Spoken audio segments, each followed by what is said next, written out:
இன்றைக்கி என்னோடய ஸ்டூடெண்ட்டோட one-on-one coaching இப்போ பண்ணிகிட்டு இருந்தேன். அதில் வந்து பவுலிங் மிஷினில் ஆடிட்டு இருந்தோம். அவரோட காலில் தையில் வந்து ஒரு பால் பட்டுச்சு அப்படி நின்னார். ஓகேவான்னு கேட்டேன், ஓகேனாரு. அதுக்கப்புறம் ஒரு 20-25 பாலுக்குள்ளே ஒரு 2 தடவை அவர் தொடையில் பட்டுருச்சு. ரொம்ப கஷ்டப்பட்டார்.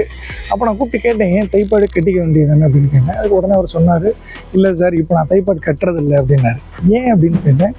அது தைப்பாடு கட்டுறது எனக்கு கம்ஃபர்டபுளாக இல்லை, அதனால நான் இப்போ தைப்பாடே கட்டுறதில்லை அப்படின்னு சொன்னார். அவர் நடந்த விஷயத்தை எப்படி பார்க்குறாருன்றது தான் முக்கியம். உங்களுக்கு நான் என்ன சொல்லணும்னு நினைக்கிறேன்னா, ஒரு விஷயம் நடக்குது, அதை எந்த விதத்தில் பார்க்குறோம். இந்த பிக்சரில் பாருங்கள், ஒரு சிங்கம் வந்து அதோட குட்டியை இந்த பக்கம் இருந்து பார்த்தா சாப்பிட்ற மாதிரி தெரியுது, இந்த பக்கம் இருந்து பார்த்தா காப்பாற்றுற மாதிரி பிடிச்சிருக்க மாதிரி தெரியுது. ஒரு விஷயம் நமக்கு நடக்குது, தையில் படுது, தைப்பேடு கம்ஃபர்டபுளாக இல்லைன்னா கம்ஃபர்டபுளான தைப்பேடை வாங்கி அதை கரெக்டாக கட்டி நம்மளை காப்பாற்றிட்டு விளையாடணுன்றது தான் பாசிட்டிவானது. தைப்பேடே கட்டாமல் விளையாடுறது நெகட்டிவாக இருக்கும். Train your mind will train your body.